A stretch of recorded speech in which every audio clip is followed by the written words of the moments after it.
মামা তোমার নামটা কি? বিপ্লব। মিথ্যা কথা কবা না। না। তুমি হিন্দু না মুসলমান? মুসলমান। তোমার কটা কথা বলে দিয়ে যাবো, কথা কটা যদি সত্য হয় সত্য বলবা তো? জি। একবার কও বিসমিল্লাহ, বিসমিল্লাহ। আরেকবার কও সুবহানাল্লাহ। সুবহানাল্লাহ। রাগ করলা? না। এই নামগুলো নিলে ভালো না ক্ষতি? ভালো। তোমার চারটে কথা বলে দিয়ে যাবো, কথা চারটে যদি সত্য হয় সত্যই বলবা, মিথ্যার আশ্রয় নিবা, আল্লাহর কাছে ঠেকা থাকবা। কি কইছি কথাটা বুঝতে পারছো? জি। মুঠ পাকাও। তুমি এমন একটা ব্যক্তি যে কয় আইলো তার পিছেই যাও, গেলে পরে তোমার ক্ষতি হয়, লাভ হয় না। কথাটা ঠিক না বে ঠিক? ঠিক। রাগ করলা? না না। যখন তোমার কাছে টাকা পয়সা থাকে তখন তোমার আপন বন্ধু বান্ধব, কাছের মা বাবা মা থাকে। যখন তোমার কাছে টাকা পয়সা থাকে না, তোমার আত্মীয় স্বজন কোনো বন্ধু বান্ধব তোমার কাছে থাকে না। কথাটা ঠিক না বে ঠিক? ঠিক। রাগ করলা? না না। এই কথাগুলো আগে পিছে কোনদিন বলছিলা? না। তুমি মানুষের পিছনে যায় হাজার হাজার টাকা পয়সা নষ্ট করো, তোমার পিছনে এসে কেউ 10টা টাকা ক্ষতি করে না।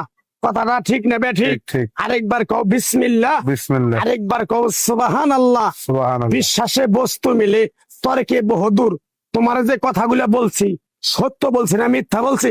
সত্য। তুমি এমন একটা ব্যক্তি, মানুষের দুঃখ কষ্ট দেখতে পারো না, তার পাশে যাই দাঁড়াও, তারা এসে তোমার পিছন থেকে ক্ষতি করার জন্য ঘুরে। কথাটা ঠিক না বে ঠিক? ঠিক। রাগ করলা? না। কিছুদিন আগে একটা বিপদে পড়ছিলা, অনেক বন্ধু বান্ধবের কাছে 10, 20, 50 হাজার টাকা হাওলা চাইছো, তারা তো ফোন ধরেই নেই, তোমার সাথে এখন যোগাযোগ বন্ধ করে দিছে। কথাটা ঠিক না বে ঠিক? ঠিক ঠিক। রাগ করলা? না না। আর একটা কথা বলে তো যাবো, সত্যটা সত্য বলবা, মিথ্যার কোনো আশ্রয় নিবে না। মিথ্যার আশ্রয় নিবা, আল্লাহর কাছে ঠেকে থাকবা। কথাটা কি কইছি বুঝতে পারছো? জি। রাগ করলা? আমার ওস্তাদে বলছে পাগলা রে, চাইয়া খাবি পেটে আটবো না, চুরি করে খাবি পিঠে আটবো না। তাই আমি পাগলা, গাছ গাছরা তাবিজ কবজ দিয়ে কারো কাছে টাকা পয়সা নিয়ে খাই না। তোরে যে কথাগুলো বলছি সত্য বলছি না মিথ্যা বলছি? সত্য। আরেকবার ক বিসমিল্লাহ। বিসমিল্লাহ। বিসমিল্লাহ বরকত নাই?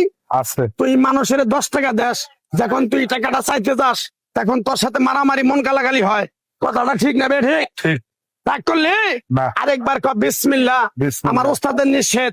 এই পাগলা, তুই আমার সাথে 28 বছর ইন্ডিয়ায় থাকলি, তুই বাংলাদেশে চলে যাবি, তোরে এক টুকরা গাছ দিয়ে যাই, এই গাছটা 10টা জায়গায় বিলিয়ে দিবি, তোর জনের উপকার হলে তোর জন্য আমার জন্য দোয়া করব। তাই আমি আমার ওস্তাদের কথা মান্য করিয়া, তোর কপাল নসিব ভালো, তোরে আমি এক টুকরা গাছ দিয়ে যাবো, গাছটা নিতে পারবি? হুম। পারবি? পারবো। আরেকবার ক বিসমিল্লাহ। বিসমিল্লাহ। বিশ্বাসে বস্তু মিলে তর্কে বহুদূর।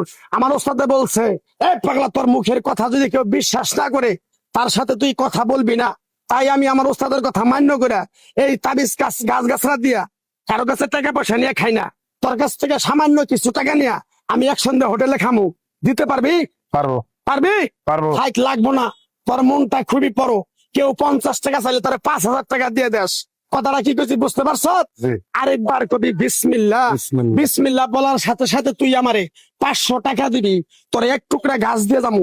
এই গাছটা তুই নিয়ম কারণ মাইনা ব্যবহার করবি, আল্লাহ তোরে মুক্তি করবো। কথাটা কি করছি বুঝতে পারছ? জি। আরেকবার ক বিসমিল্লাহ। বিসমিল্লাহ। তোরে গাছটা দিমু, টাকা ছাড়াই দিমু, তোরে আমি টাকা নিবো না, মন থেকে তোরে বললাম।